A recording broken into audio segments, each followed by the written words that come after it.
ദൈവനാമത്തിന് മഹത്വം ഉണ്ടാകട്ടെ. May the Lord's name be glorified. പ്രിയപ്പെട്ടവരെ, നമ്മള് ഒരു പൂർണ്ണ സമർപ്പണം ദൈവം നമ്മിൽ നിന്ന് ആവശ്യപ്പെടുന്നു എന്നാണ് നമ്മൾ പറഞ്ഞത്. We were thinking on the lines that God is demanding a full, absolute surrender from our lives. അതുപോലെ തന്നെ രണ്ടാമതായിട്ട് നമ്മൾ കണ്ടത് ദൈവം നമ്മുടെ സമർപ്പണത്തെ അത് എത്ര ബലഹീനമാണെങ്കിലും അതിനെ പൂർണ്ണതയുള്ളതാക്കുന്നു എന്നാണ് നമ്മൾ കണ്ടത്. The second thing that we saw was that even if our surrender is weak, it is God who makes it more complete. അതുകൊണ്ട് ഈ ബോധ്യങ്ങൾ രണ്ടുമുള്ളത് കൊണ്ട് നമുക്ക് ആ ബാലനെ പോലെ നമ്മുടെ കയ്യിലുള്ളത് കർത്താവിന്റെ കരങ്ങളിൽ ഏൽപ്പിക്കാം. So because we are aware of both these facts, like the small child, let us give ourselves completely to the Lord. ദൈവത്തിനായി നമ്മളെ തന്നെ കൊടുക്കുക എന്ന് പറയുന്ന ഈ കാര്യം അവര് തങ്ങളായിരിക്കുന്ന ആ ഒരു വർത്തമാനകാല പരിതസ്ഥിതിയില് പലരും അംഗീകരിക്കും. To give ourselves to the Lord completely, many people will accept it in terms of present tense. എന്നാൽ ഭാവിയിലേക്ക് നോക്കിയാൽ പലരും ഭയപ്പെട്ടു പോകും. But many a times when they look into the future, fear will come in. അതുകൊണ്ട് ഈ ഭാവിയിലേക്ക് നോക്കി എനിക്ക് ഇങ്ങനെ ഒരു പൂർണ്ണ സമർപ്പണം അതിൽ നിലനിൽക്കാൻ ഒക്കുമോ, എന്തെല്ലാമാണ് ഭാവിയിൽ സംഭവിക്കാൻ പോകുന്നത്, എനിക്കത് കഴിയുമോ എന്ന് ഭയപ്പെടുന്ന പലരുമുണ്ട്. There are many people who will look into the future and ask themselves, will I be able to continue in this life of surrender? They will have fear when they think on those lines. പ്രിയപ്പെട്ടവരെ, നമ്മുടെ സമർപ്പണത്തെ അതിനെ പൂർണ്ണതയുള്ളതായിട്ട് അംഗീകരിച്ച കർത്താവ് തന്നെ നമ്മുടെ സമർപ്പണത്തെ നിലനിർത്തുകയും ചെയ്യും എന്ന കാര്യമാണ് തുടർന്ന് പറയാൻ ആഗ്രഹിക്കുന്നത്. God who sees our surrender as complete in the present tense will also help us into the future is what I would like to tell more about. പ്രിയപ്പെട്ടവരെ, പലരും ചെറുപ്പക്കാര് പ്രത്യേകിച്ചും അവര് പല കാര്യങ്ങൾ കേട്ടിട്ട് പറയാറുണ്ട്, എന്നേക്കാളൊക്കെ എത്രയോ ഭക്തരായ ആളുകള് അവര് ഒക്കെ തോറ്റുപോയി, എന്നെ കൊണ്ട് ഒക്കുമോ എന്ന് അവര് പറയാറുണ്ട്. Many youngsters comment like this.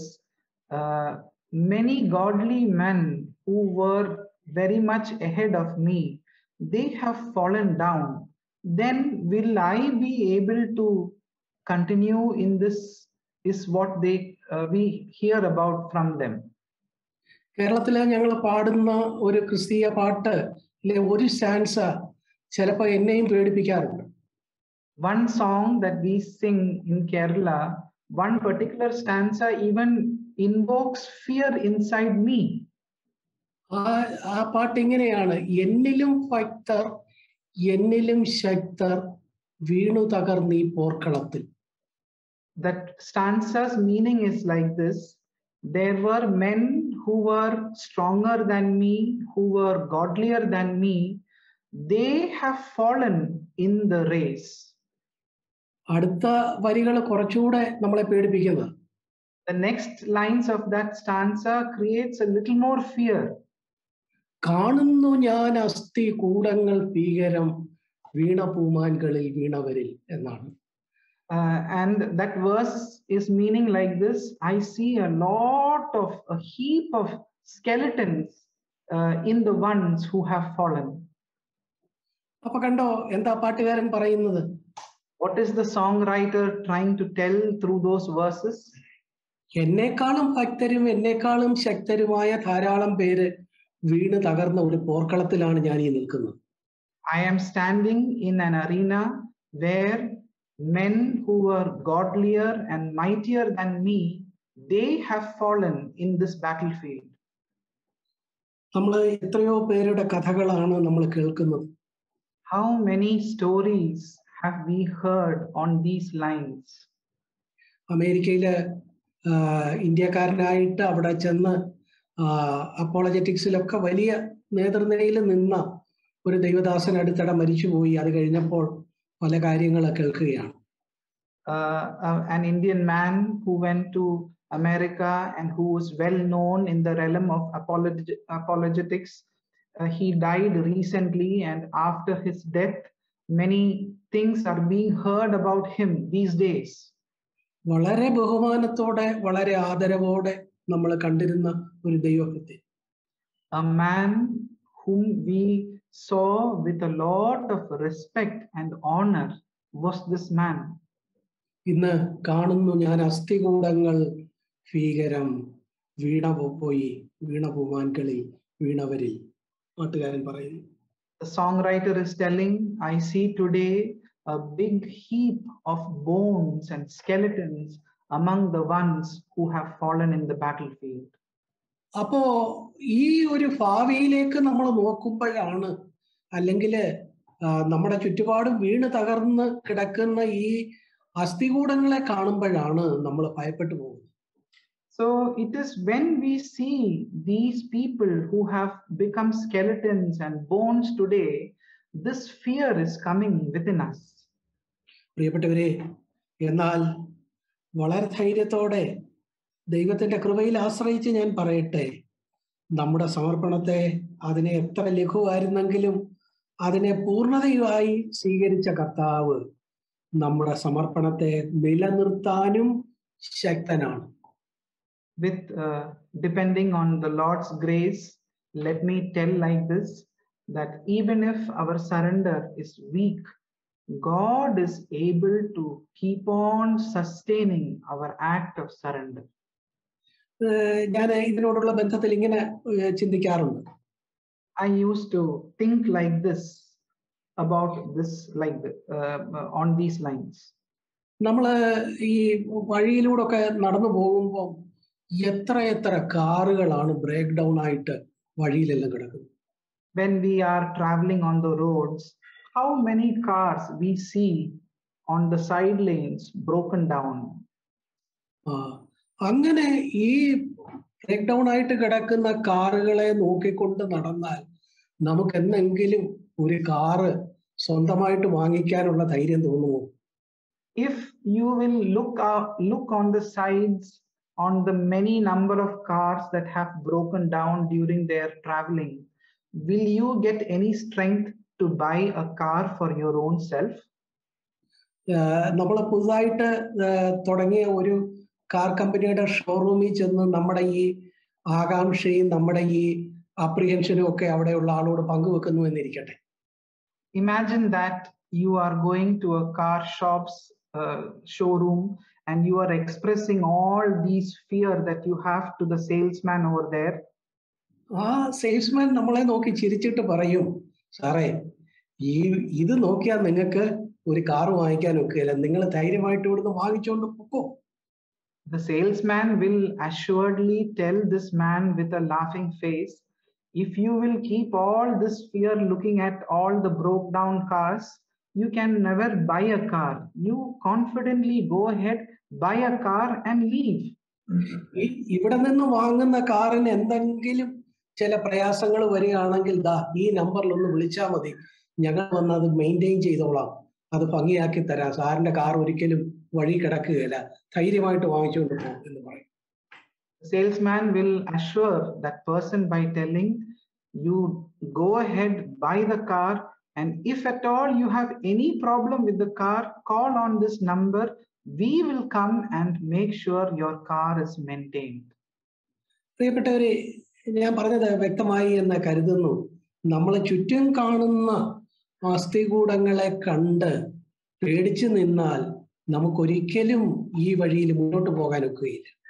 I hope you understand what I am trying to say. If you will look at the bones and the fallen men ahead of us, we cannot go ahead with our journey like that. ഒരു car കമ്പനിയുടെ representative ഇത്രയും ധൈര്യത്തോടെ പറയുന്നെങ്കിൽ സർവശക്തനായ ദൈവം ഇന്ന് എന്നോടും നിങ്ങളോടും പറയുന്നത് കാത് തുറന്ന് കേൾക്കുക. ഞാനുണ്ട് മകനെ, ഞാനുണ്ട് മകളെ, എവിടെയെങ്കിലും ആവശ്യം വന്നാൽ ഞാനുണ്ട്, നീ എന്തിനാ ഭയപ്പെടുന്നത്? if a salesman of a car company can tell so boldly like this, brother, sister, open your ears and listen to what God is telling you. I am there with you. Then why are you having fear? പ്രിയപ്പെട്ടവരെ, കീഴടങ്ങലിൽ ഈ പറഞ്ഞ നമ്മൾ പറഞ്ഞ പൂർണ്ണ കീഴടങ്ങലിൽ രണ്ട് കൂട്ടരുണ്ട്. ഒന്ന് ദൈവവും, രണ്ടാമത് കീഴടങ്ങിയ സമർപ്പിച്ച നമ്മളും. There are two parties in this act of surrender that we were speaking about. On the one side, it is God. On the other side, we who are surrendering.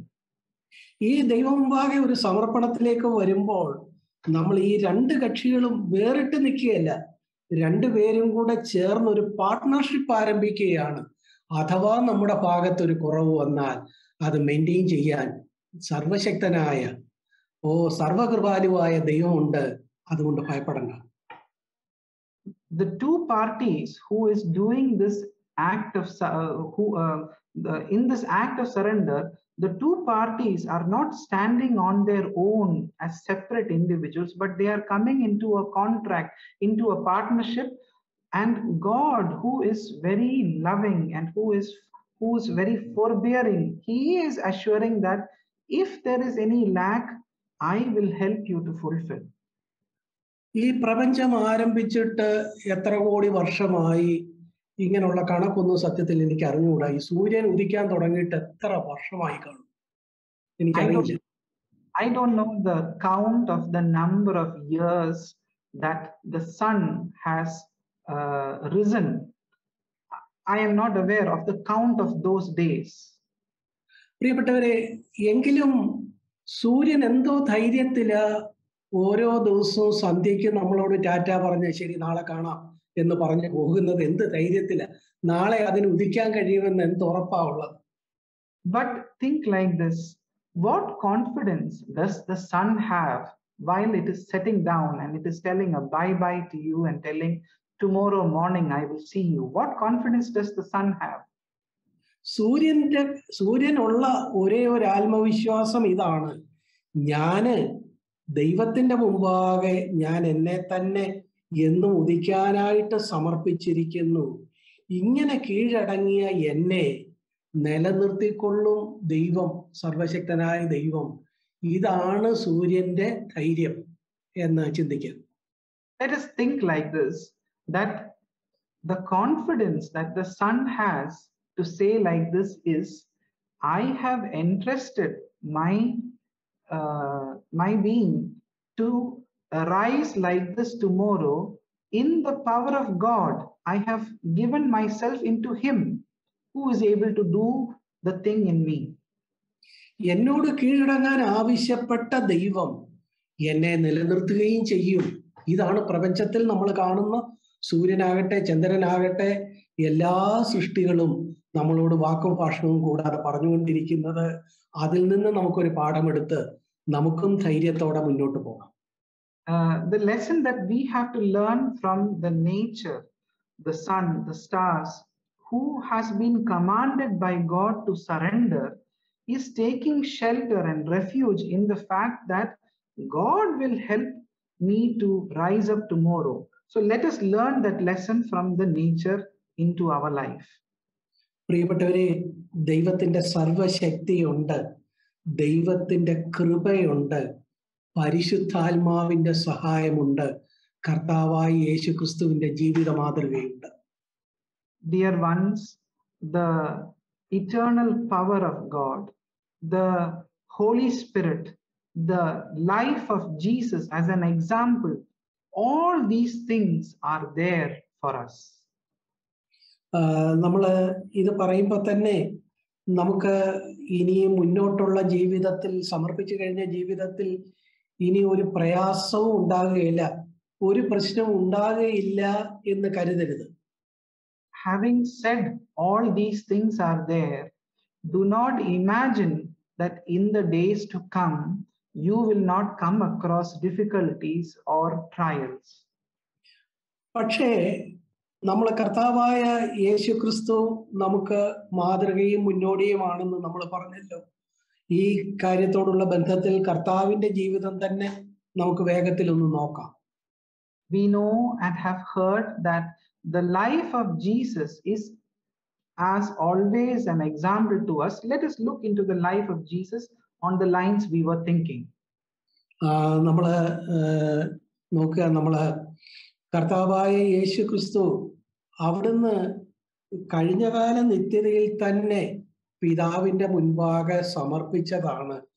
ഞാന് ഭൂമിയിൽ ചെന്ന് പാപികളായ മനുഷ്യർക്ക് വേണ്ടി ക്രൂശിൽ മരിച്ച് ഒരു രക്ഷാകര പ്രവൃത്തി പൂർത്തിയാക്കിക്കൊള്ളാം എന്നത് കഴിഞ്ഞകാല നിത്യതയിൽ തന്നെ പുത്രൻ പിതാവിനോട് സമ്മതിച്ച് അങ്ങനെ തൃത്വം മുഴുവൻ അത് പ്ലാൻ ചെയ്തതാണ്. The whole of Trinity had already planned before time itself that Jesus will come into the world and he will die for the sinners. This was something that Jesus had already committed to do before the Father, much before time existed. അല്ലെങ്കിൽ നമുക്ക് ഇങ്ങനെ പറയാം, നമ്മൾ ചിന്തിച്ചതുമായിട്ട് ബന്ധപ്പെട്ട് ഇങ്ങനെ പറയാം, അതായത് കർത്താവ് ഈ കാര്യത്തിനായിട്ട് പൂർണ്ണമായിട്ട് അന്ന് തന്നെ പിതാവിന്റെ മുമ്പാകെ സമർപ്പിച്ചതാണ്. In other words, we can tell like this: Jesus had already surrendered that he would do all these things to the Father before itself. എന്നാൽ കർത്താവ് കാലത്തികവിങ്കൽ ഈ ഭൂമിയിലേക്ക് വന്നു. And in the fullness of time, Jesus came into this world. ഇവിടെ വന്നു കഴിഞ്ഞ് ക്രൂശുമരണം ഒരു വെളിപ്പാട് അകലെ നിൽക്കുമ്പോൾ യേശു ഗത്സമന തോട്ടത്തിൽ പ്രാർത്ഥിച്ച രംഗം ഒന്ന് ചിന്തിച്ചു നോക്കുക. But when Jesus was just a mile away from the cross in his life, the final point of his time, let us look at the prayer that Jesus prayed to the Father in the Garden of Gethsemane.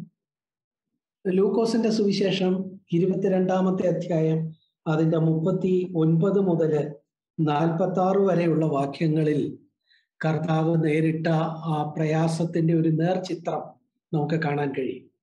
We can get a glimpse of the pain and the agony that Jesus was going through at that time in the Garden of Gethsemane in Luke chapter 22 verses 39 to 46.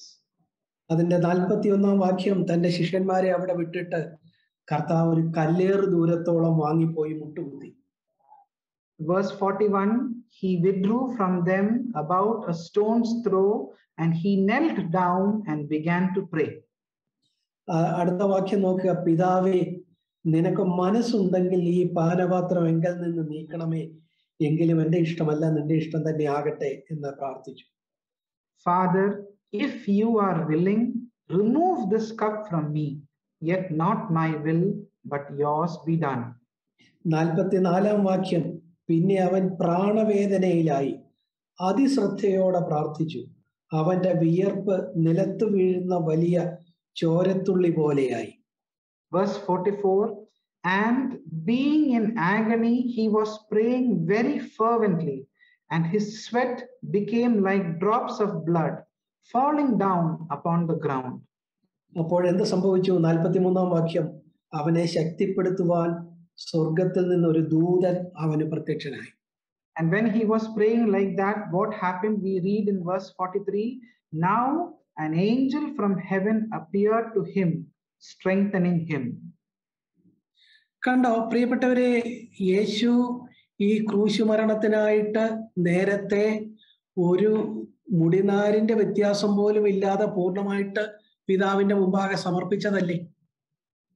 Is it not true that before time itself, Jesus, without even a feint of doubt, had surrendered his life before the Father to go through this plan of God? പക്ഷെ തന്റെ മനുഷ്യത്വത്തിൽ താനിതാ ഗത്സമന തോട്ടത്തിൽ നിലവിളിക്കുന്നു, പിതാവേ കഴിയുമെങ്കിൽ ഇതൊന്ന് നീക്കിത്തരണം. But in the humanity of Jesus, he is praying to the Father like this, Lord, if it is possible, remove this cup. അവിടുത്തെ വിയർപ്പ് നിലത്ത് വീഴുന്ന വലിയ ചോരത്തുള്ളി പോലെയായി. His sweat were dropping down as drops of blood from his body. എന്തൊരു പ്രാണവേദനയിലൂടെയാണ് താൻ കടന്നുപോയത്. What agony he would have gone through at that point of time. നമുക്ക് എബ്രായർക്ക് എഴുതിയ ലേഖനത്തില് വേറൊരു വാക്യം ഇതോട് ബന്ധപ്പെട്ട് നമുക്ക് കാണാനായിട്ട് കഴിയും. We can read like this from the book of Hebrews on this situation. എബ്രായർ 9:14 ഇങ്ങനെയാണ്. Hebrews chapter 9 verses 14 we read like this. നിത്യാത്മാവിനാൽ ദൈവത്തിന് നിഷ്കളങ്കനായി അർപ്പിച്ച ക്രിസ്തു. Through the eternal Spirit offered himself without blemish to God, a Christ like this. കണ്ടോ, അപ്പോ കർത്താവ് ഈ ഒരു ലക്ഷ്യത്തോടെയാണ് ഭൂമിയിൽ വന്നതെങ്കിലും താന് ആ നിലയിൽ അതിൻ്റെ അകത്ത് താന് ഇത് മാറ്റിത്തരണേ എന്ന് പ്രാർത്ഥിച്ചപ്പോൾ തന്നെ ശക്തിപ്പെടുത്താൻ ഒരു ദൂതനുണ്ടായിരുന്നു. നിത്യാത്മാവിനാലാണ് തനിക്കൊടുവിൽ എങ്കിലും എൻ്റെ ഇഷ്ടമല്ല നിന്റെ ഇഷ്ടം എന്ന് നിഷ്കളങ്കനായി അർപ്പിക്കാൻ കഴിഞ്ഞു. Even though Jesus came to this earth with this purpose, in that humanness of time, he was aided by the angels and the eternal Spirit of God to tell, your will, not my will. പ്രിയപ്പെട്ടവരെ, Bible എത്രയും റിയലിസ്റ്റിക്കും എത്രയും യാഥാർത്ഥ്യബോധത്തോടെ എല്ലാ കാര്യങ്ങളും വ്യക്തമായിട്ട് എഴുതി തന്നിരിക്കുകയാലെ ഞാൻ ദൈവത്തെ സ്തുതിക്കുന്നു. I really thank the Lord because in the Bible everything is written in its naturality and truthfulness. സുവിശേഷങ്ങൾ കേവലം കർത്താവിന്റെ ഒരു ജീവചരിത്രം, കർത്താവിനെ മഹത്വവൽക്കരിക്കാനായിട്ട് ഒരു ജീവചരിത്രം രേഖപ്പെടുത്തി വെക്കുകയായിരുന്നില്ല. The gospel was not written just to declare how great and mighty Jesus is. ഇന്ന് പലരുടെയും പല മഹാന്മാരുടെയും ഒക്കെ ജീവചരിത്രം നമ്മൾ നോക്കുമ്പോൾ ആ ജീവചരിത്രകാരന്മാര് അവരുടെ ജീവിതത്തിൽ മറ്റുള്ളവര് കേട്ടാൽ വലിയ ബഹുമാനം തോന്നാത്ത ഭാഗങ്ങളൊക്കെ അങ്ങ് തമസ്കരിക്കും, അങ്ങ് ഒഴിവാക്കും. If we will read some of the, if we were to write about the biography of some great people, anything that is not comfortable or good, they would try to hide it or evade it. എന്നാൽ ഇവിടെ കണ്ടോ, കർത്താവായ യേശു ക്രിസ്തു ഈ ഒരു ദൗത്യത്തിനായിട്ട് താൻ പൂർണ്ണമായിട്ട് സമർപ്പിച്ചിരിക്കെ തന്നെ ആ യാഥാർത്ഥ്യത്തിലേക്ക് വന്നപ്പോൾ അതിൻ്റെ മുൻപാകെ താൻ അനുവദിച്ച വ്യഥയെല്ലാം നമുക്ക് വേണ്ടിയാണ് പ്രിയപ്പെട്ടവരെ പരിശുദ്ധാത്മാവ് ഇത്ര വ്യക്തതയോടെ രേഖപ്പെടുത്തി തന്നിട്ടുള്ളത്. Even though Jesus came to this world only with that one purpose, to fulfill the purpose of God, all the agony and the struggle that Jesus went through has been mentioned in the scriptures by the Spirit of God for us, the people of God today. യേശുവിന്റെ സമർപ്പണത്തെ നിലനിർത്താനായിട്ട് ദൈവം പിതാവ് എന്ത് ചെയ്തു? സ്വർഗത്തിൽ നിന്നൊരു ദൂതനെ അയച്ചു, നിത്യാത്മാവിന്റെ സഹായം നൽകി, താഴ്മയോടെ അവിടുത്തെ മുമ്പാകെ പ്രാർത്ഥിച്ച അവിടുത്തേക്ക് കൃപയും താഴ്മയുള്ളവർക്ക് കൊടുക്കുന്ന കൃപയും നൽകി കർത്താവിനെ മുന്നോട്ട് നടത്തി. When to help Jesus fulfill the surrender that he had made to the Father, God the Father allowed an angel to come and help him. He allowed the eternal Spirit to come and strengthen Jesus, and by giving grace and humility to Jesus, God was able to help Jesus fulfill that act of surrender in his life. ഞാൻ പറഞ്ഞു വന്നത്, നമ്മൾ ഒരിക്കലായിട്ട് ദൈവത്തിനായിട്ട് പൂർണ്ണമായിട്ട് സമർപ്പിച്ചു എന്നതുകൊണ്ട് ഭാവിയിൽ നമുക്കൊരു വ്യഥയും ഒരു വിഷമവും ഒരു പ്രയാസവും വരികയില്ല എന്നുള്ളതല്ല. What I'm trying to tell is that because we have at one time did a complete surrender does not mean that in the future we will not have trials and difficulties.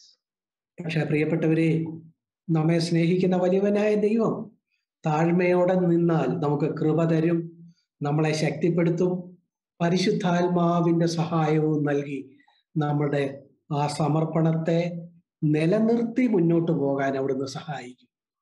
But dear ones, if we will continue to humble ourselves genuinely before the Lord, He will give you grace, He will give you the strength of the Holy Spirit, and He will help you into the future to make your surrender complete. നമ്മൾ കർത്താവായ യേശു ക്രിസ്തുവിന്റെ മാത്രം കാര്യങ്ങളല്ല സുവിശേഷങ്ങളിൽ രേഖപ്പെടുത്തിയിരിക്കുന്നത്. പത്രോസിന്റെ കാര്യം നോക്കുക. It is not only about Jesus that is mentioned in the Gospels. Let us look into the life of Peter now. പത്രോസിന്റെ ജീവിതത്തിൽ അക്ഷരാർത്ഥത്തിൽ തന്നെ അവൻ പലവട്ടം വീണു. Literally, Peter in his life had fallen many times. യേശുവിന് പരീക്ഷയുണ്ടായി, പരീക്ഷയിൽ താൻ ജയിച്ചു. എന്നാൽ പത്രോസ് അക്ഷരാർത്ഥത്തിൽ തന്നെ ഈ പരീക്ഷകളുടെയും പ്രലോഭനങ്ങളുടെയും മുമ്പിൽ പലവട്ടം വീണു. Jesus had a trial in his life, but he came out victoriously. But Peter, who also faced trials, he fell and failed in his life.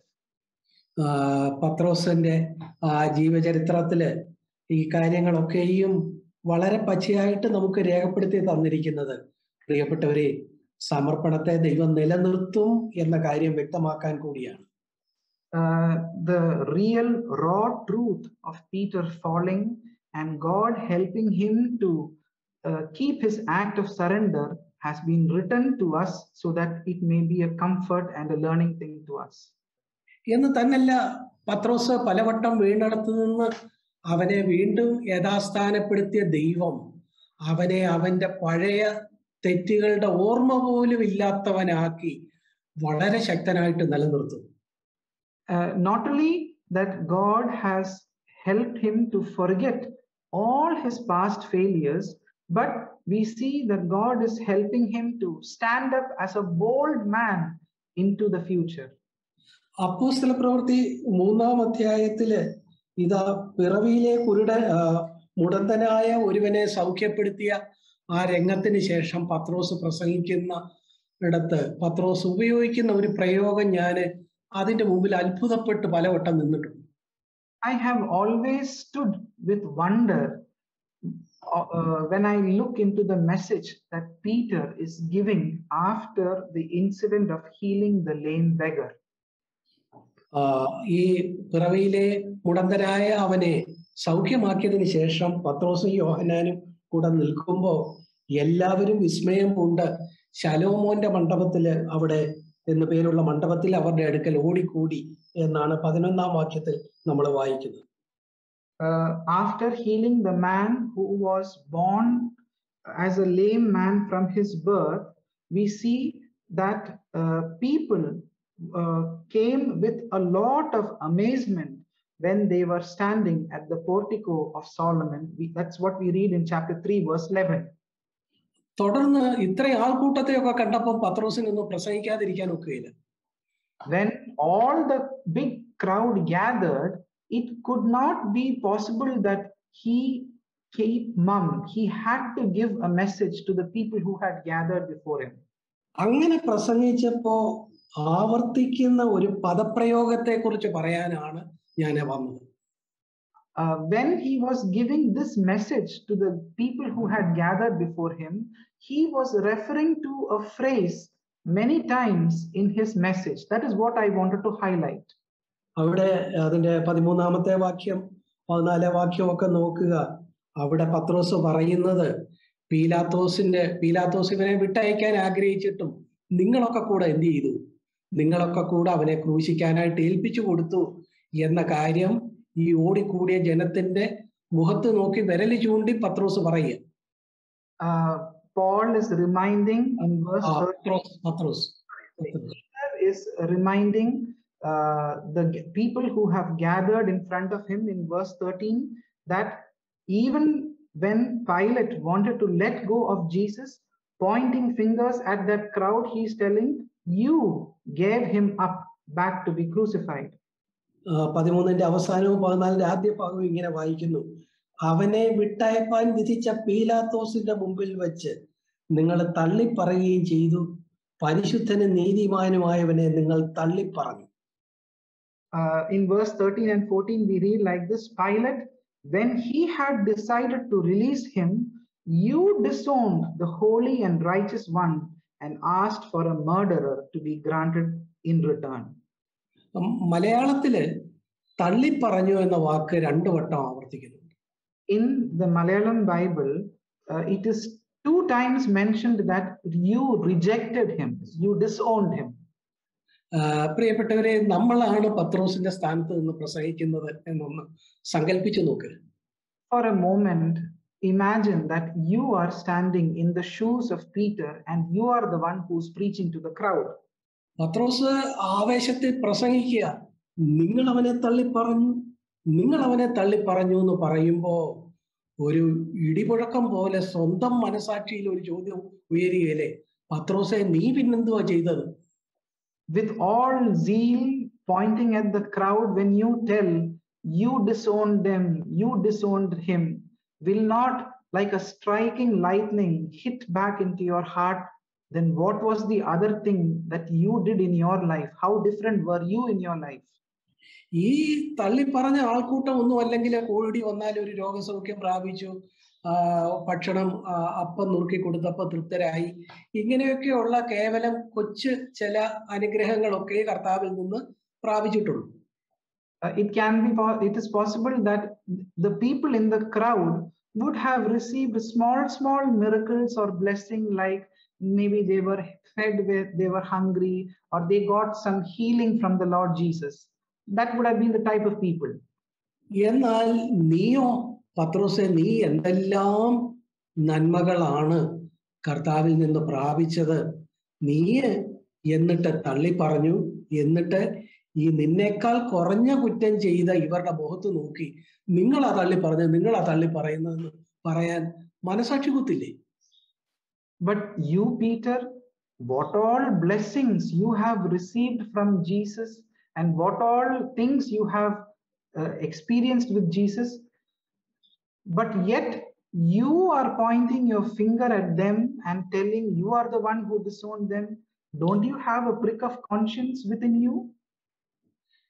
കർത്താവ് എവിടെയെല്ലാം നിന്നെ ആ ചെറിയ കൂട്ടത്തിൽ 3 പേരെ കൊണ്ടുപോയപ്പോ കൂടെ കൊണ്ടുപോവുകയും പത്രോസേ നീ പാറയാകുന്നു, നിന്റെ ഈ ബോധ്യത്തിന്മേൽ ഞാൻ എൻ്റെ സഭയെ പണിയും എന്നൊക്കെ പറഞ്ഞ് അങ്ങനെ അഭിനന്ദിച്ചു കൂടെ കൊണ്ടു നടന്നതല്ലേ?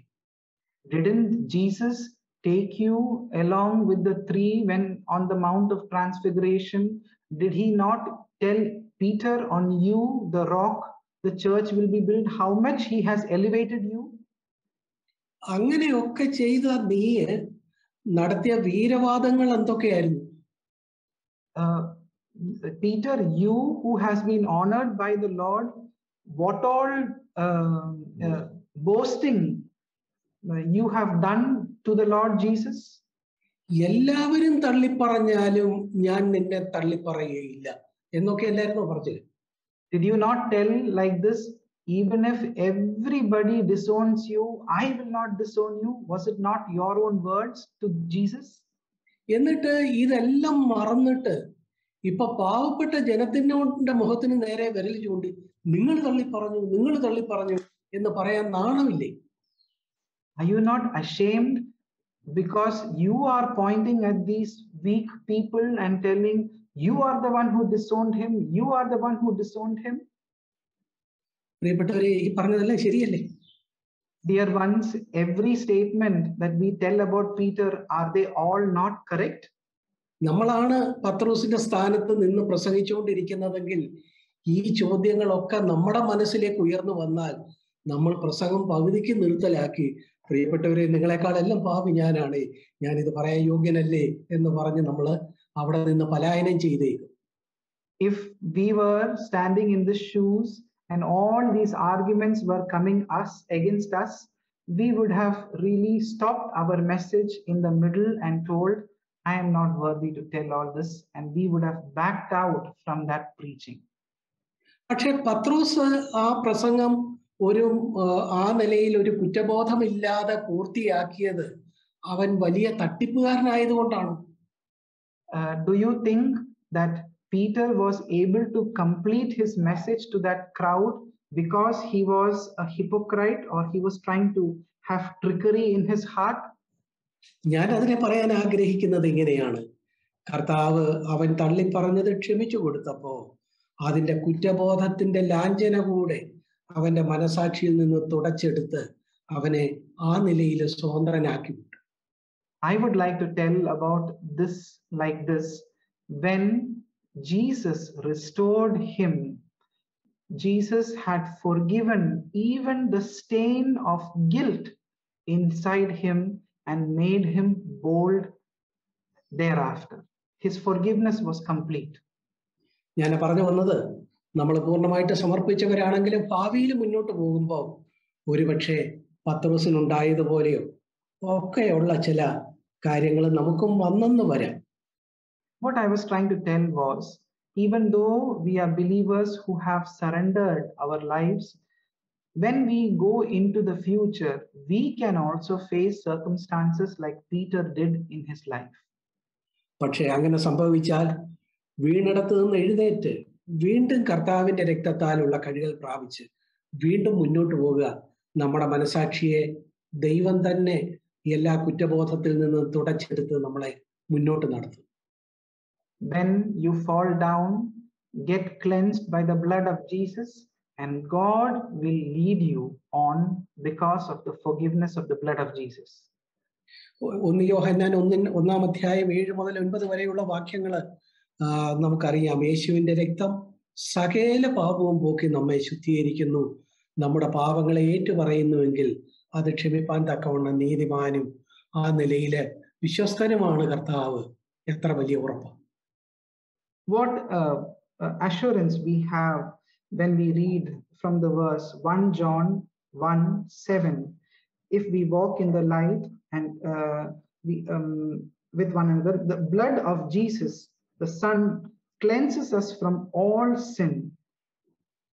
What a confidence we have in the blood of Jesus. എബ്രായർക്ക് എഴുതിയ ലേഖനം 8-ാം അധ്യായത്തിന്റെ 12-ലും 10-ന്റെ 17-ലും ഇങ്ങനെ കർത്താവ് ക്ഷമിച്ച പാപങ്ങളെ ഓർക്കുകയുമില്ല എന്ന് വ്യക്തമാക്കിയിരിക്കുന്നു. എബ്രായർ 8:12, 10:17. Hebrews 8:12, 10:17. Hebrews 8, chapter 8, verse 12. For I will be merciful to their iniquities, and I will remember their sins no more. And 10:17. And their sins and their lawless deeds I will remember no more. What an assurance we have from the word of God. പത്രോസ് വിചാരിച്ചു കാണും, ദൈവം മറന്ന കാര്യം ഞാൻ പിന്നെ എന്തിനാ ഓർത്തുകൊണ്ടിരിക്കുന്നു. അതുകൊണ്ട് അവനൊരു കുറ്റബോധമില്ലാതെ തനിക്ക് ആ പ്രസംഗം പൂർത്തിയാക്കാനായിട്ട് കഴിയും. Peter would have thought to himself, if God has forgiven and he does not keep a remembrance of my past, then why should I keep it to myself? And he would have preached his message to the people. പ്രിയപ്പെട്ടവരെ, എബ്രായറിലുള്ള ആ 2 വാക്യങ്ങളും നമ്മൾ നോക്കുമ്പോൾ അതൊരു കൊട്ടേഷനിലാണ്, ഉദ്ധരണി ചിഹ്നത്തിലാണ് കൊടുത്തിരിക്കുന്നത്. These 2 verses that we referred to from Hebrews are mentioned in inverted commas. അത് യെശയ്യാവിന്റെ പുസ്തകം 43:25 നിന്നും എടുത്ത ഒരു ഉദ്ധരണിയാണ് എന്ന് വേണമെങ്കിൽ നമുക്ക് കാണാൻ കഴിയും. We can see that this has been referred from Isaiah chapter 43. അതിന്റെ 25-ാമത്തെ വാക്യം ഇങ്ങനെയാണ് നമ്മൾ വായിക്കുന്നത്: എന്റെ നിമിത്തം ഞാൻ തന്നെ നിന്റെ അതിക്രമങ്ങളെ മായിച്ചു കളയുന്നു, നിന്റെ പാപങ്ങളെ ഞാൻ ഓർക്കുകയുമില്ല. Verse 25 we read like this: even I am the one who wipes out your transgression for my own sake, and I will not remember your sins. അവരുടെ പാപം ഇനി ഓർക്കുകയുമില്ല എന്നുള്ളത് ഇരമ്യാവും 31-ാം അധ്യായത്തിൽ പറയുന്നുണ്ട്. Jeremiah chapter 31 also is referring to a verse that I will not remember their sins. 31-ന്റെ 34-ാമത്തെ വാക്യം: ഞാൻ അവരുടെ അകൃത്യം മോചിക്കും, അവരുടെ പാപം ഇനി ഓർക്കുകയുമില്ല എന്ന് യഹോവയുടെ അരുളപ്പാട്. Jeremiah chapter 31 verses 34. For I will forgive their iniquity and their sin I will remember no more. നേരത്തെ നമ്മൾ വായിച്ച കണ്ടോ, ഈ യെശയ്യാവിൽ നിന്നും യിരെമ്യാവിൽ നിന്നുമുള്ള ഉദ്ധരണിയാവണം എബ്രായരില് രണ്ടിടത്ത് ഉദ്ധരിച്ചിട്ടുള്ളത്. It would have been these two verses of the Old Testament that has been quoted in Hebrews. നമ്മള് ചിലപ്പോ നമുക്കിതൊരു വിശ്വാസം ചിലപ്പോ വേണ്ട പോലെ തോന്നുകയില്ല. Sometimes we will not have faith in these verses to the extent that we should be really having. എനിക്ക് ഞങ്ങളുടെ പ്രാദേശിക സഭയില് ഉള്ള ഒരു ചെറുപ്പക്കാരനെ എനിക്കറിയാം. I know of a youngster in our local church. തന്റെ ജീവിതത്തിൽ താനേക്ക് വന്ന എന്നാൽ താൻ ഏറ്റുപറഞ്ഞ ഒരു പാപം, അതിനെക്കുറിച്ചുള്ള ചിന്ത, ഓർമ്മ അവനെ ഇങ്ങനെ വേട്ടയാടുകയാണ്. A sin that he has confessed to the Lord is coming again and again haunting him. കഴിഞ്ഞൊരു ദിവസം ഈ എബ്രായർ 43:25 ആ സഹോദരനോടുള്ള ബന്ധത്തിൽ കുറച്ച് വിശദമായിട്ട് പറയാൻ ഇങ്ങനെയാണ് പറഞ്ഞത്. To explain this verse that we read from chapter 43, I 25, I explained it to him like this. 43:25 കണ്ടോ, നമ്മളൊന്ന് നിർത്തി വായിക്കണേ. എന്റെ നിമിത്തം ഞാൻ തന്നെ നിന്റെ അതിക്രമങ്ങളെ മായ്ച്ചു കളയുന്നു, നിന്റെ പാപങ്ങളെ ഞാൻ ഓർക്കയുമില്ല. Isaiah chapter 43 verse 25. Please read very carefully. Even I am the one who wipes out your transgression for my own sake, and I will not remember your sins. സഹോദര, നീ ഏറ്റവും പറഞ്ഞ പാപങ്ങളെ ഇനി അവൻ ഓർക്കയുമില്ല എന്നുള്ളത് നിനക്കൊരു പക്ഷേ വിശ്വസിക്കാൻ പ്രയാസമാണെന്ന് തോന്നിയത് കൊണ്ടാകും. കർത്താവ് അത് പറയുമ്പോൾ, ദൈവം അത് പറയുമ്പോൾ മറ്റാരെ കൊണ്ടും ആണയിടാൻ ഇല്ലാഞ്ഞിട്ട് തന്നെ കൊണ്ട് തന്നെ ആണയിട്ട് പറയുക, ഞാനത് മായ്ച്ചു കളയുന്നു, ഞാൻ ഓർക്കയുമില്ല എന്ന്. Brother, maybe because you are not able to have full faith in what God is telling, God is promising by himself and telling, even I am the one who wipes out your transgression for my own sake. എന്നിട്ട് അതേ അധ്യായത്തിൽ 43:18 കണ്ടോ, നേരിട്ട് നമ്മളോട് ഇങ്ങനെ പറയുന്നു, മുമ്പുള്ളവയെ നിങ്ങൾ ഓർക്കണ്ട, പണ്ടുള്ളവയെ നിരൂപിക്കുകയും വേണ്ട. Again in verse 18 of the same chapter it is mentioned, do not call to mind the former things or ponder things of the past. നമ്മളെ പ്രിയപ്പെട്ടവരെ, ദൈവം നമ്മുടെ പാപങ്ങളെ ക്ഷമിക്കുകയും അതിനെ മറക്കുകയും ചെയ്തു. അതുകൊണ്ട് തന്നെ നമുക്ക് പത്രോസിനെ പോലെ ധൈര്യത്തോടെ നമ്മുടെ ക്രിസ്തീയ ജീവിതം മുന്നോട്ട് കൊണ്ടുപോകാൻ കഴിയും. We can take our Christian life forward by really coming to the realization that God has really forgiven our sins and he has put it into the past. ദൈവം ഈ നമ്മുടെ പാപങ്ങളെയും അകൃത്യങ്ങളെയും ക്ഷമിച്ചാല് അത് ക്ഷമിക്കുന്നത് അത് എന്തിനു വേണ്ടിയാണെന്നുള്ളതിലേക്ക് ഒരു വെളിച്ചം നൽകുന്ന മറ്റൊരു വാക്യം 130 സങ്കീർത്തനത്തിന്റെ 3-ാമത്തെ വാക്യമാണ്. Why God is forgiving our sins and putting it behind him is we get a picture of God's heart from Psalms 130. 130:3 കണ്ടോ, എന്തുകൊണ്ടാ ദൈവം ഇതെല്ലാം ക്ഷമിക്കുന്നത്? അതിന് കാരണം അവിടെ പറഞ്ഞേക്കുന്നു, യഹോവേ നീ അകൃത്യങ്ങളെ ഓർമ്മ വെച്ചാൽ കർത്താവേ ആർ നിലനിൽക്കും. It is written like this, if Psalms 130 verse 3, if you Lord should mark iniquities, O Lord, who can stand before God? കണ്ടോ, നമ്മള് തീർച്ചയായിട്ടും സമർപ്പിച്ച് മുന്നോട്ട് വന്നിട്ട് വീണ്ടും നമ്മൾ തെറ്റ് ചെയ്തത് വലിയവനായ ദൈവത്തോട് തന്നെയാണ്. അത് വളരെ ഗുരുതരമായ കാര്യം തന്നെയാണ്. After having surrendered your life to the Lord, and you fall into sin, the sin that you have committed is very, very serious. It is against God Himself that you have gone wrong.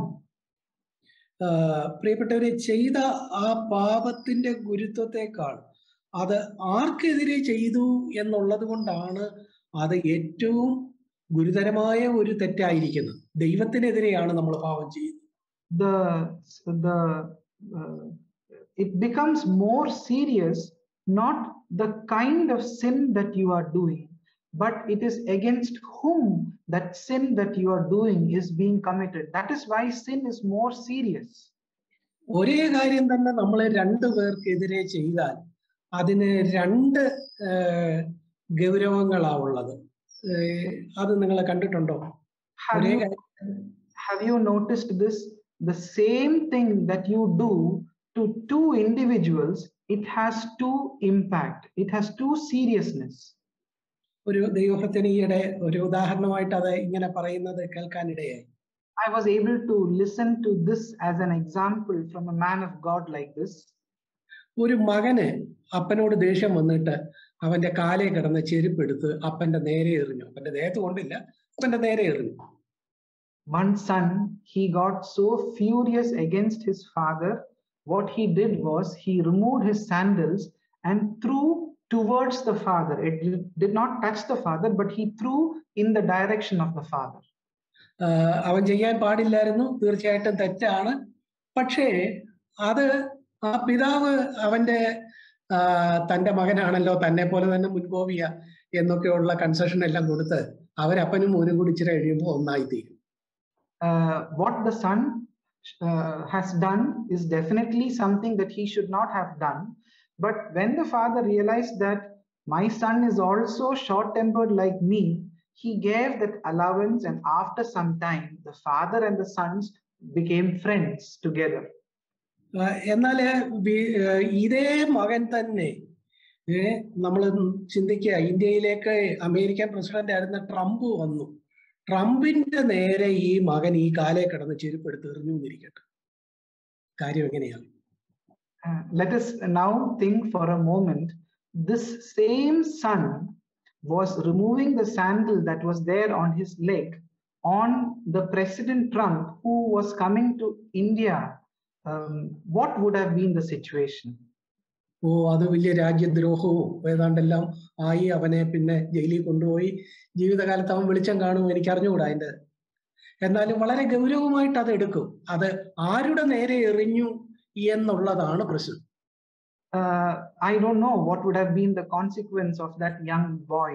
Maybe he would have been accused of doing something that is against the country, and he would have been put into prison, and he would not have seen the sunlight for the rest of his life. I don't know. But what I'm trying to highlight is against whom it was thrown is the thing that makes it serious. അപ്പോ വലിയവനായ ദൈവത്തിനെതിരെ തന്നെയാണ് പൂർണ്ണ സമർപ്പണത്തിലേക്ക് വന്ന് നിങ്ങൾ പിന്നീട് ആ പാപം ചെയ്യുന്നതെന്നുള്ളത് കൊണ്ട് അത് വളരെ ഗൗരവമുള്ളത് തന്നെയാണ്.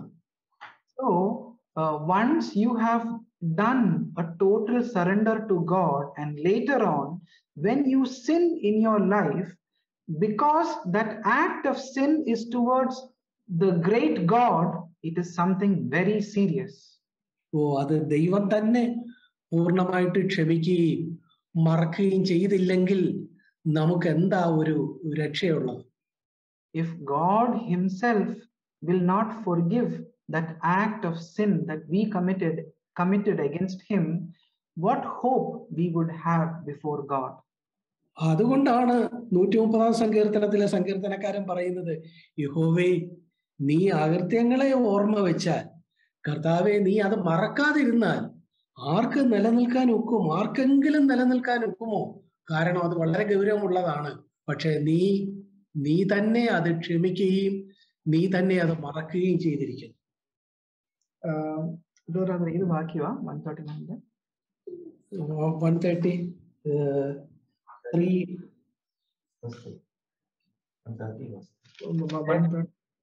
യഹോവേ നീ അകൃത്യങ്ങളെ ഓർമ്മ 3 130.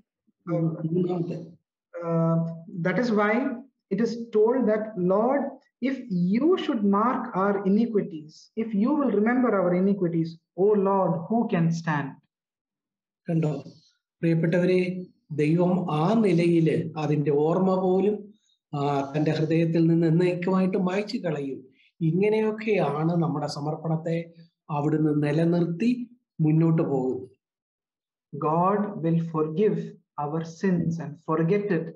And it is in this way of forgetting our sins, the Lord is helping us to continue in the act of surrender. 103-ാം സങ്കീർത്തനത്തിലെ സങ്കീർത്തനക്കാരൻ താന് അതിന്റെ 12-ാം വാക്യത്തിൽ പറയുന്നു, ഉദയത്തെ അസ്തമയത്തോട് അകറ്റിയിരിക്കുന്ന പോലാണ് നമ്മുടെ ലംഘനങ്ങളെ ദൈവം ക്ഷമിച്ചു കഴിയുമ്പോൾ അകറ്റുന്നത്. In Psalms 103 verses 12 we read like this, as far as the east is from the west, so far has he removed our transgressions from us. ഉദയവും അസ്തമയവും കിഴക്കും പടിഞ്ഞാറും ഇത് ഒരു പോയിന്റിൽ എവിടെയെങ്കിലും ലോകത്തിൽ എന്തെങ്കിലും ഒന്നിക്കുമോ? ഇല്ല. അതുപോലെയാണ് നമ്മുടെ ലംഘനങ്ങളെ അകറ്റിയിരിക്കുന്നത് എന്ന് ആ വാക്യം എത്രയോ വലിയൊരു സ്ഥൈര്യമാണ് നമുക്ക് തരുന്നത്. How much confidence and comfort this verse is telling, that because east and the west, they never meet at any one point on a particular place. To that extent, God has forgiven our transgressions. അതിന്റെ 10-ാം വാക്യം അവിടെ തന്നെ പറയുന്നു, അവൻ നമ്മുടെ പാപങ്ങൾക്ക് ഒത്തവണ്ണം നമ്മോട് ചെയ്യുന്നില്ല, നമ്മുടെ അകൃത്യങ്ങൾക്ക് ഒത്തവണ്ണം പകരം ചെയ്യുന്നതുമില്ല. In verse 10 we read like this, he has not dealt with us according to our sins, nor rewarded us according to our iniquities. നമ്മള് പറഞ്ഞു വന്നത് ഇതാണ് പ്രിയപ്പെട്ടവരെ, നമ്മിൽ ഒരു പ്രവൃത്തി ആരംഭിച്ചവൻ ക്രിസ്തുവിന്റെ നാളോളം അതിനെ തികയ്ക്കും. What we were trying to think is, God who has begun that good work inside you will fulfill it till the day of Jesus coming. George Muller എന്ന് പറഞ്ഞ വലിയ ദൈവഭക്തനെ കുറിച്ച് ഞാൻ കേട്ടിട്ടുണ്ട്. I have heard like this about George Muller, a man of God. അദ്ദേഹത്തിന്റെ 90-ാം ജന്മദിനത്തിൽ അദ്ദേഹത്തിന്റെ സ്നേഹിതരെല്ലാം കൂടെ അദ്ദേഹത്തിന് ഒരു ബർത്ത്ഡേ പാർട്ടി നടത്തി. At the age when he was having his 90th birthday, when everybody was doing a birthday celebration, he told like this. അന്ന് ആ birthday പാർട്ടിയിലെ ചെറുപ്പക്കാര് ചിലര് ജോർജ് മുള്ളറോട് ചോദിച്ചു, എന്താ ജോർജ് മുള്ളർ ഇത്രയും ദീർഘവർഷങ്ങൾ എങ്ങനെയാണ് ഈ പൂർണ്ണ സമർപ്പണത്തിൽ തന്നെ നിങ്ങൾക്ക് നിൽക്കാൻ കഴിഞ്ഞത്? അതിനെന്തേലും ഒരു രഹസ്യം കാണും, അത് ഞങ്ങൾക്കൊന്ന് പറഞ്ഞു തരണേ. The youngsters who had gathered in that party asked George Muller like this, how is it that you have been able to live in this spirit of total surrender for such a long time? Definitely there would have been a secret. Can you tell that to us? അപ്പോ George Muller പതിവ് പോലെ മറ്റേ ദൈവഭക്തരെയൊക്കെ പോലെ തന്നെ അതൊക്കെ ദൈവത്തിന്റെ കരുണയും കൃപയൊക്കെയാണെന്നൊക്കെ പറഞ്ഞ് ഒഴിയാനൊക്കെ നോക്കി, ചെറുപ്പക്കാരെ സമ്മതിച്ചില്ല. So like all the godly men, George Muller also tried to evade that question by telling it was God's mercy and all that. But the youngsters did not cease from again inquiring on the secret. George Muller അപ്പോൾ ഒടുവില് അത് തന്നെ ചെറുപ്പക്കാർക്ക് വേണ്ടി ഇങ്ങനെ വിശദീകരിച്ചു. So for the youngsters, George Muller explained it like this. അതായത് ഈ പൂർണ്ണ സമർപ്പണത്തില് നമുക്ക് ഓരോ ദിവസവും നിൽക്കുന്ന കാര്യം വരുമ്പോ ഒരു നീണ്ട കാലയളവിനെ നോക്കിയിട്ടാണ് പലരും പേടിച്ചു പോകുന്നത്. When we think of total surrender, many people look at the length of time and they have fear creeping into their hearts. ഇപ്പൊ ഇത്രയും ദീർഘവർഷങ്ങൾ മുള്ളറെ നീ എങ്ങനെയാ നിന്നത് എന്നാണ് നിങ്ങൾ ചോദിക്കുന്നത്. Your question was, how did you stand for this many years in total surrender, was the question that you raised to me. പക്ഷെ ഞാന് ഓരോ ദിവസമായിട്ടാണ് ഇതിനെ കാണുന്നത്. But I see it one day at a time. അതായത് ഓരോ ദിവസവും ഞാൻ 2 കാര്യങ്ങൾ ഉണ്ടായിരുന്നു. അത് എന്നെ ഓരോ ദിവസവും നടത്തി. അങ്ങനെ ഇത്രയും ദീർഘവർഷങ്ങളങ്ങ് വേഗത്തിൽ പോയി എന്നാണ് അദ്ദേഹം പറഞ്ഞത്. He explained like this: there were 2 things in one day to me, and that is how this many days accumulated into many years. അപ്പൊ ഉടനെ ചെറുപ്പക്കാർ പറഞ്ഞു, അത് തന്നെ ഞങ്ങൾ ചോദിച്ചു, ആ 2 കാര്യങ്ങൾ എന്തൊക്കെ? So the youngsters immediately asked, what is that 2 things? That is what we are trying to ask you. അപ്പോ ജോർജ് മുള്ളർ ഇങ്ങനെ പറഞ്ഞു, ഓരോ ദിവസവും ഞാൻ ദൈവത്തിന്റെ മുമ്പാകെ ഒരു നല്ല മനസ്സാക്ഷി ഉണ്ട് എന്നുള്ള കാര്യം ഉറപ്പുവരുത്തും. ഒന്ന്. So George Muller explained further by telling, every day I will make sure that I have a good conscience before God.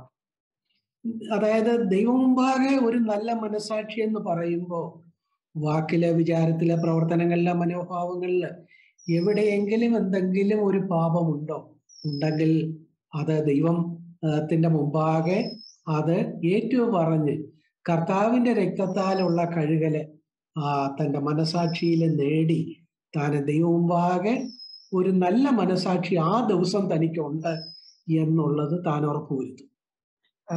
What George Muller was trying to tell was, be it in his thought, be it in his sight, or be it in his deeds, anything, anywhere that he has found sin, he would confess it to the Lord, and he would get cleansed by the blood of Jesus and make sure that he has a good conscience for that day before God. That was the one thing that he did.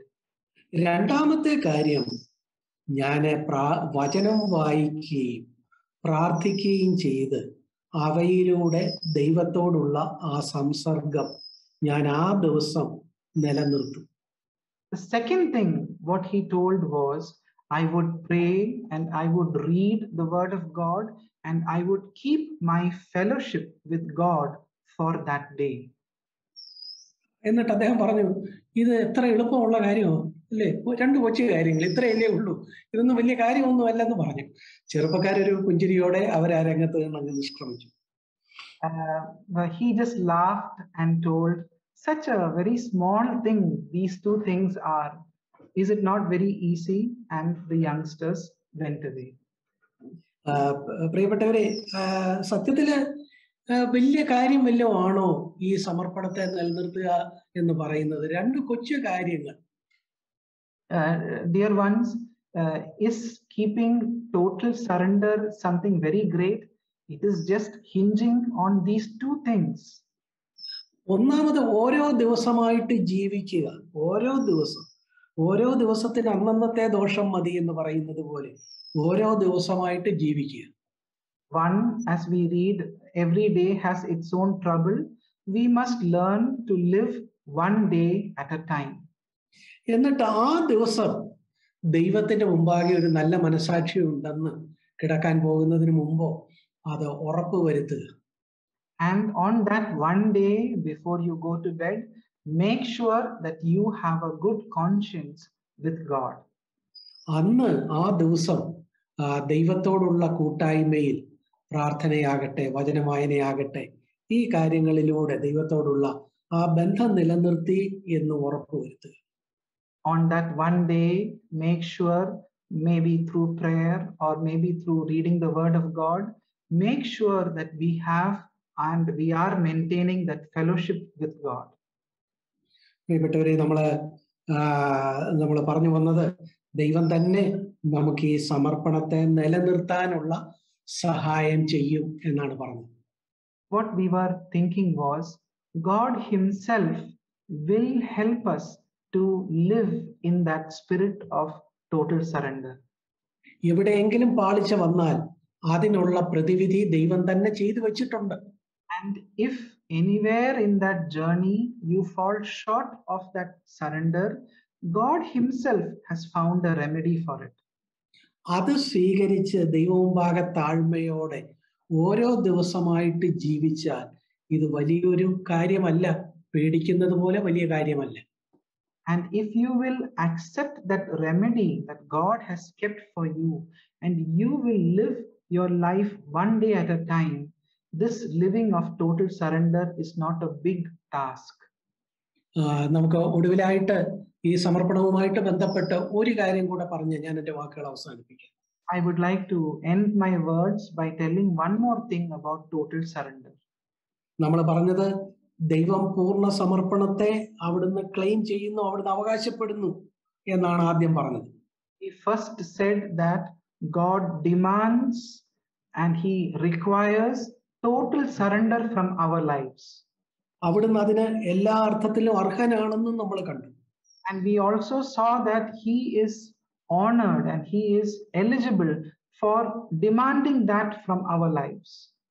രണ്ടാമത് നമ്മൾ കണ്ടത് എത്ര ദുർബലമാണെങ്കിലും നമ്മൾ ദൈവത്തെ ശരണം പ്രാപിച്ചാൽ ദൈവം നമ്മുടെ സമർപ്പണത്തെ പൂർണ്ണതയാ ഉള്ളതായിട്ട് സ്വീകരിക്കും എന്നാണ് നമ്മൾ പറഞ്ഞത്. The second thing that we said was, even if our act of surrendering is weak, he will consider it as a full act of surrender.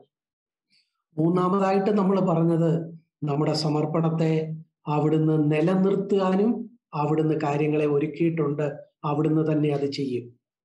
And the third thing that we said was, it is God who is helping us to sustain in that act of surrender, and he will look and make sure it is done. നാലാമതായിട്ട് നമ്മൾ പറയുന്നത് ആ സമർപ്പണത്തെ ദൈവം അനുഗ്രഹിക്കുകയും ചെയ്യും. The fourth thing that we want to say is, God will bless that act of surrender. അനുഗ്രഹം എന്നുള്ള വാക്ക് ഇപ്പൊ പറയാന് ഒരു ഇച്ചിരി പേടിയുണ്ട്. I am having a fear to use the word blessing in these times. ഇന്ന് ക്രിസ്തീയത പൊതുവെ അനുഗ്രഹം ബ്ലെസ്സിങ് എന്ന് പറഞ്ഞാൽ വലിയ വീട്, വലിയ കാറ്, ഗൾഫിലെ ജോലി, ഗൾഫിലെ സഹോദരന്മാരായുണ്ട്, ഇങ്ങനെയൊക്കെ ചില ഐക്കണുകളിൽ കൊണ്ടുവന്നവരെ അങ്ങനെ വെച്ചിരിക്കുകയാണ്. In these times, blessing is very quickly associated with words like a big house or having a job in the Gulf. We are all from the Gulf, but many people are associating the word blessing with a lot of icons like this.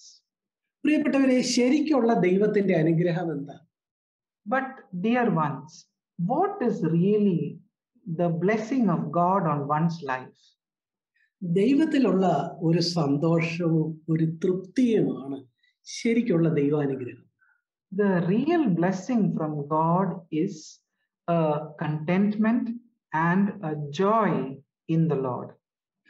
ഈ സന്തോഷം എന്ന് പറയുന്നതും കുറച്ച് തെറ്റിദ്ധരിക്കപ്പെടുന്ന ഒരു വാക്കാണ്. Even the word joy is something that is misunderstood. നമ്മുടെ സഭയിലൊക്കെ ചിലർ വന്നിട്ട് കൂടി പോകാൻ നേരത്തെ ചിലപ്പോ നമ്മളോട് ചോദിക്കുമ്പോൾ നമ്മളോട് അവര് തുറന്നു പറയും, എല്ലാം കൊള്ളാം, വേറെ എല്ലാരും ഒരു ശവസംസ്കാരത്തിന് വന്നിരിക്കുന്ന പോലെ ഒരു സന്തോഷമൊന്നുമില്ല, ഞങ്ങളൊക്കെ ആണെങ്കിൽ എന്തൊരു ഒച്ചയും എന്തൊരു. അപ്പോ സന്തോഷം സമം ഒച്ച എന്നൊരു ഇക്വേഷനിലാണ് അവര് എത്തിയിട്ടുള്ളത്. Some people, they will come to the fellowship and while going they will comment like this, oh, it is not very interesting to come here because it is as though we have come to a funeral service. In our church, everybody is joyful and they make a lot of noise, and they have the equation that having a lot of joy is equal to making a lot of noise. പ്രിയപ്പെട്ടവരെ, സന്തോഷം എന്ന് പറഞ്ഞാൽ നമ്മുടെ ക്രിസ്തീയ സന്തോഷത്തിൽ ചില ഖേദങ്ങൾ കലർന്ന സന്തോഷമാണ് യഥാർത്ഥ ക്രിസ്തീയ സന്തോഷം എന്ന് പറഞ്ഞാൽ നിങ്ങൾ എന്നോട് യോജിക്കുമോ എന്ന് എനിക്ക് അറിഞ്ഞുകൂടാ. I don't know whether you will agree with me if I will tell Christian joy is mingled with sadness, with a sorrow. നമ്മുടെ മുമ്പിൽ ഒരു വലിയ ലക്ഷ്യമുണ്ട്. കർത്താവ് നമുക്ക് മുന്നോടിയാണ്. നമ്മൾ പല കാര്യങ്ങളിലും വേണ്ടതുപോലെ നമുക്ക് ആകാനായിട്ട് കഴിയുന്നില്ല എന്നൊരു ഖേദം കിടപ്പുണ്ട്. We know that Jesus is our example, and we always have that sorrow within us that I have not been able to be like my Lord. That sadness is always there within us. പക്ഷേ ഇതെല്ലാം ശരിയാണെങ്കിലും ലഭിച്ച സാഹചര്യത്തിൽ തൃപ്തരായിട്ടും ഒന്നിനെക്കുറിച്ചും പരാതിയില്ലാതെയും ദൈവം എൻ്റെ വലങ്കരത്തിൽ പിടിച്ചിരിക്കുന്നു, പിന്നത്തേതിൽ എന്നെ മഹത്വത്തിലേക്ക് കൈക്കൊള്ളും എന്നുള്ള വലിയ ഉറപ്പും ഒക്കെ നൽകുന്ന സമാധാനം കലർന്ന ഒരു സന്തോഷവും ഇതെല്ലാം ചേർന്ന ഒരു കാര്യമാണ് ഒരു യഥാർത്ഥ ക്രിസ്തുഭക്തൻ കൈയാളുന്നത്. The real Christian joy which one acquires is mingled with all these things that the Lord, there is full contentment, there is no grumbling in the circumstances that the Lord has allowed, and He will receive me into His future glory. That joy is mixed with sadness of this times. That is how a real Christian joy or peace is experienced. ക്രിസ്തീയ സന്തോഷം എന്ന് പറഞ്ഞാൽ എപ്പോഴും ചിരിച്ചുകൊണ്ട് നടക്കുകയും Colinos ഒരു പുഞ്ചിരി എപ്പോഴും മുഖത്ത് ഫിറ്റ് ചെയ്ത് നടക്കുകയോ അതല്ല. അത് ആഴത്തിലുള്ള ഒരു സമാധാനവും സന്തോഷവുമാണ്. Christian joy does not mean that you just fit a very smiley face always. That is not what Christian joy really means. പ്രിയപ്പെട്ടവരെ, നമുക്കത് വിശദീകരിക്കാൻ സമയമില്ലല്ലോ. നമ്മൾ പറഞ്ഞത് ഈ യഥാർത്ഥ തൃപ്തിയുടെയും സന്തോഷത്തിന്റെയും ഒരു അനുഗ്രഹം ദൈവം ആ അനുഗ്രഹം നൽകി ദൈവം നമ്മുടെ സമർപ്പണത്തെ പിന്തുണയ്ക്കും. അതാണ് നമ്മൾ പറഞ്ഞത്.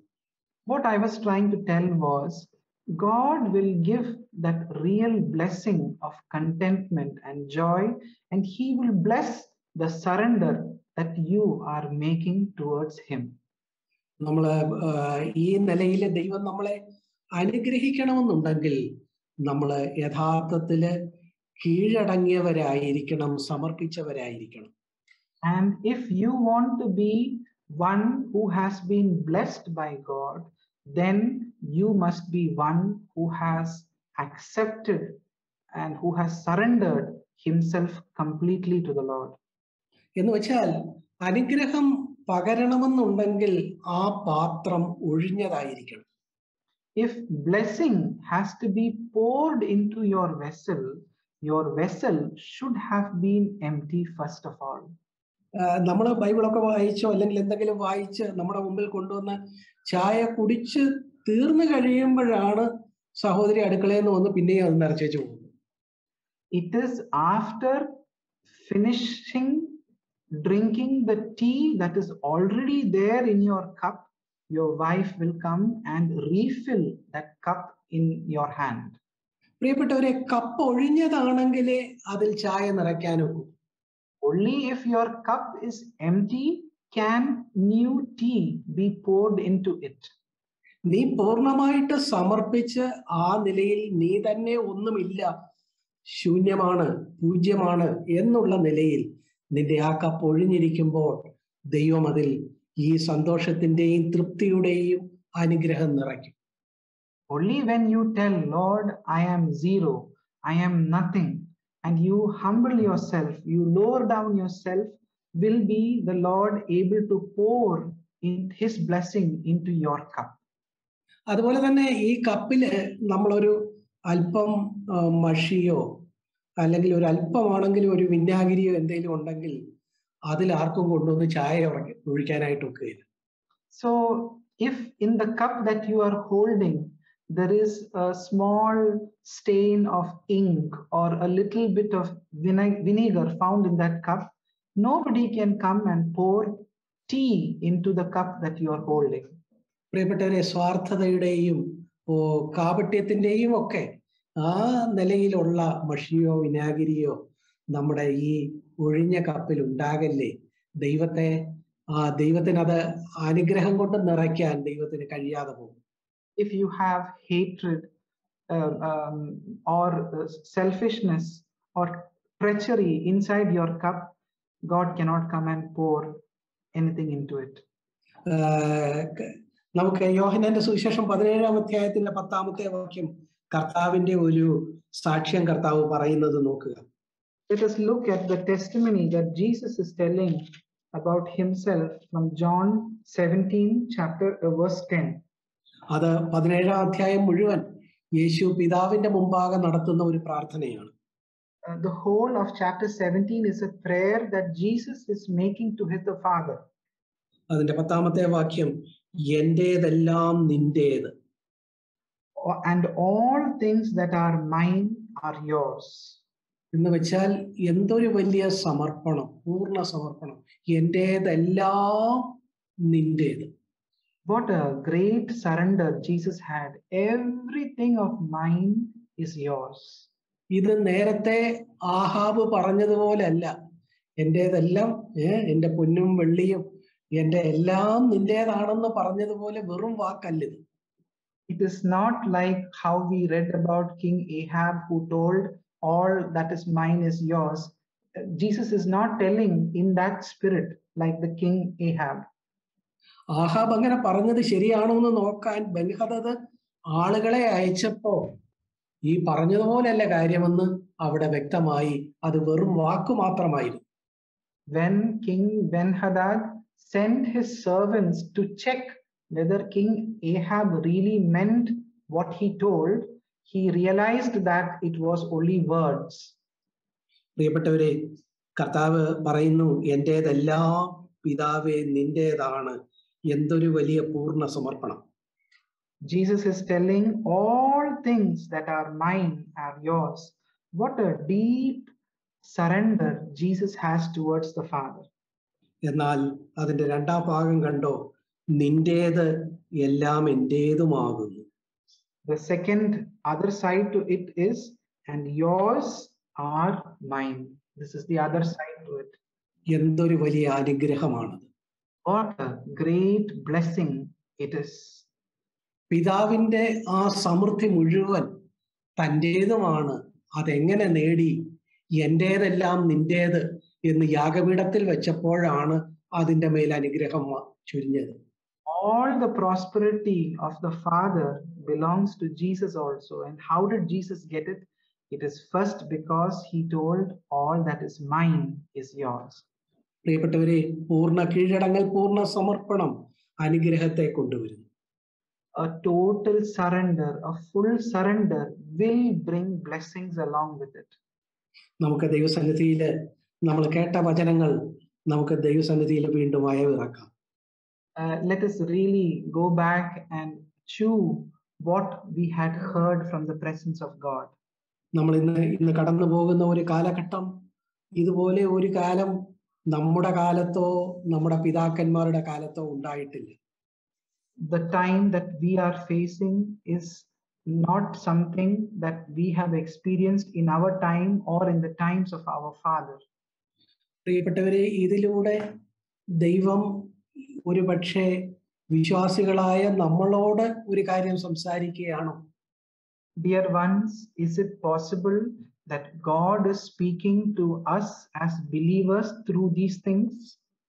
സംസാരിക്കുകയാണെങ്കിൽ അത് തന്നിലേക്ക് തന്നെ ആഴപ്പെടാൻ, ആഴക്കുഴിക്കാൻ, തനിക്ക് പൂർണ്ണമായിട്ട് കീഴടങ്ങാൻ ഉള്ള ഒരു ആഹ്വാനമാണ് ഇതിന് പിന്നിലുള്ളത്. If he is speaking, God is intending that we be more deep rooted in him, we dig deeply into Jesus and to come to a life of full surrender. അതുകൊണ്ട് ഒരു പൂർണ്ണ സമ്പൂർണമായ total complete absolute and perfect surrender എന്ന വാക്കുകൾ നമ്മളെ പേടിപ്പിക്കല്ലേ. So let not fear come into our life when we hear the word a total, complete, absolute surrender. പകരം നമ്മൾ നമ്മുടെ കയ്യിലുള്ള ആ കാര്യം കർത്താവിനെ ഏൽപ്പിക്കുക. Instead of that, whatever you have in your hand, give it unto the Lord. കർത്താവ് നമ്മുടെ സമർപ്പണത്തെ പൂർണ്ണതയുള്ളതായിട്ട് സ്വീകരിക്കും. God will accept that little surrender as a complete surrender from your side. അതിനെ പൂർണ്ണതയുള്ളതായിട്ട് ഭാവിയിൽ നിലനിർത്തും. And God will ensure that it is a full surrender into the future. ആ സമർപ്പണത്തെ അവിടുന്ന് അനുഗ്രഹിക്കുകയും ചെയ്യും. And he will bless that surrender in your life. ഈ വചനങ്ങളാൽ ദൈവം നമ്മെ അനുഗ്രഹിക്കുമാറാകട്ടെ. May the Lord bless you by these words. Amen.